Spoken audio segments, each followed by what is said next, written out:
नमस्कार मंडळी. बघा आम्ही सकाळी इकडे आलो म्हणजे 10-11 वाजता, कारण की आम्हाला जायचं होतं. आज आम्हाला भेटली भांड्याची पेटी. तर मी केस नव्हते केले, काही नाही, तशीच गेले होते स्कार्फ गुंडाळला आणि आता आलो आम्ही.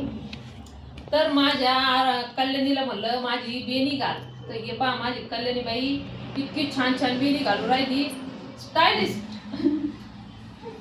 मी केस केले का क्लचर लावते निघते ती. पहा तिला म्हणलं बाई माझे केस कर गत. हे पा पार केस तोडू तोडू तोडू तोडू क्लचर लावू लावू. हे पा आणि मूळ म्हणजे माझ्या कलूबाईला वेणी येते बर का. तिच्या एवढ्या पोरीला वेणे काय केस पण नीट विचारता येत नाही, पण ती इतकी मस्त वेणी घालती ना का बस. आणि ते तिथं भांड्याची पेटी ठेवली, ती खोलली. ते पहा माझा दादा दाखवतो तुम्हाला. आम्ही काय भांडे बघितले नाही त्याच्यातले.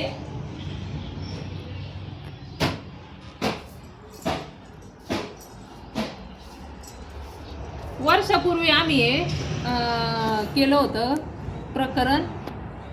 तर वर्षाच्या नंतर आम्हाला ते भांड्याचा संच भेटलाय.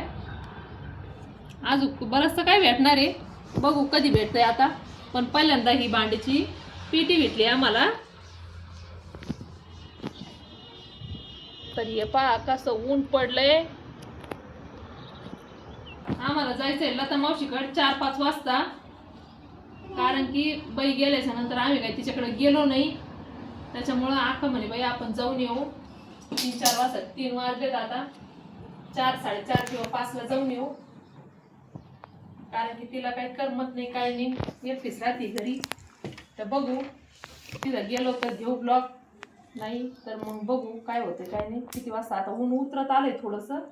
बाईला म्हणलं घाल बाई माझी बेनी. तर माझी बाई तासापासून काय करते काय नाही काय माहिती. तर हे पहा केस इकून तिकडं तिकून इकडं 17 वेळेस क्लचर लावी ती, 17 वेळेस काढी ती. आता पहा कसं काय काय केलंय काय माहिती. आता क्लचर लावलंय.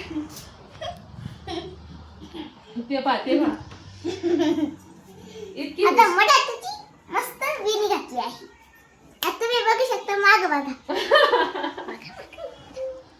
घातली का? हा घातली आहे. घातली कशी आली? हे बघा ह्यो फिरिस्ता आलाय. आणि ह्यो तर इतका डाबरट आहे. काल दादा माझ्या भाऊच्या ब्लॉग मध्ये बघितलं असेल तुम्ही, मिनी ब्लॉग मध्ये. त्यांना थोडासा घाबरवलंय, पण दादानी मारायच्या आधीच असे मोठे मोठे रडत होती दोघं. आणि हा ना कल्याणीच्या मागे लपत होता मार बसावा नाही म्हणून. पण या दोघांना पण मार नाही बसला. आरलो दोन्ही पटके पडले. म्हणजे ज्याने चुका केल्या त्या मशीनवर जाते धिंगाणा घाली ते. हा आणि दादा म्हणत होते धिंगाणा घालू नका, तिथून पडले पिडले. तर हे मारायच्या आधी असे मोठ्याने आरडत होते का वास.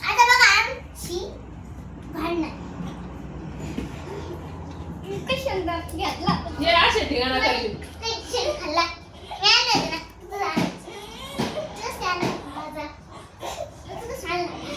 लागल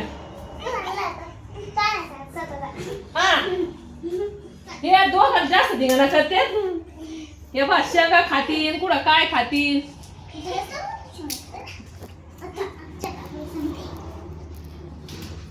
पाहिलं का घरात सुद्धा भांडण करते. लागल हा. अरे इकडं वैसायला हवे ती ना तू.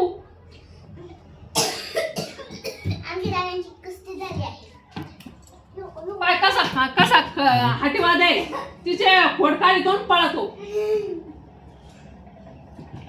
खातो धिंगाणा घालतो. ठसका बिस्का लागतोय तरी धिंगाणा. ते पा दादा चापाने आणा लावायचं का कल्याणी चापाने. आणि मी धरून ठेवी त्याला. दादाला बोलव, मी धरून ठेवी. धरून ठेवी तर जाय.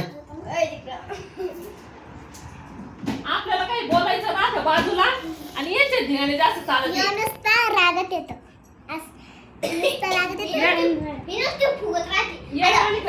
आणि याला सकाळपासून त्याच्या मम्मीने आवाज दिलेला आहे. कालपासून त्या बाय पोटच मारते त्याच्या. त्याच्या मम्मीकडे काय तो गेला नाही. आता त्याची मम्मी म्हणे येऊ दे त्याला इकडे, त्याला बांधूनच सांगते. हाणार आहे ना. तिला मी आवाज देऊन सांगते म्हणून ह्यो धिंगाणा घालितोय. पहिला हात नको मारू. 2 दिवसापासून तो तिकडे गेला नाही तेव्हा त्याची आईने घेतलंय दार लावून. तसं धिंगाणा करू नका, लाथा लागतील. मी मला वाटलं ते काय हे झालं का काय त्या तर हे बघा मित्रांनो साड्या पडल्यात. धुतलेल्या का काय? साड्या पाडल्या मुंगी चावली मला. आता डबल धुवायचे का ते? दोन्ही पडल्या राव एका साईड. अक्काची एक आणि काकूची एक. 500 रुपये दिले. हे 500 रुपये पैशाचा नाद नाही बरं आपल्याकडं. साड्या मला 7 दिसल्यात. अगं आता पाहिल्या त्या मी हे स्वप्नात काय पाहते. केस टाकीत होत तवा. हा ना मी तेच म्हणलं धुतलेले आहे का काय तसंच उडाले धुतलेलं बाई. हे बघा लेकर कशी शेंगा खातात. असे शांत बसून खावा पिवा, खायचं नाही प्यायचं नाही, धिंगाणा घालायचं. खायलाच नाही काय. काय बरोबर खायचं का? हे काय तर मॅगी. याला याला जास्त ते म्हणतात खायलाच नाही काही, खायलाच नाही काही. हा तर असे धिंगाणा घालते. यांना फक्त बाहेरचं लागत खायला, भाजी भाकर नको खायला. याला बोलतात. कोणाचं ऐकत नाही तेव्हा माझं ऐकतो रग्ग्यात दोडका. हा पा कसं खातो. हा तर चला आम्हाला जायचं आहे तर मावशीकडे. याची धिंगाणा मस्ती चालतच राहील. भेटूया आपण पुढच्या ब्लॉग मध्ये.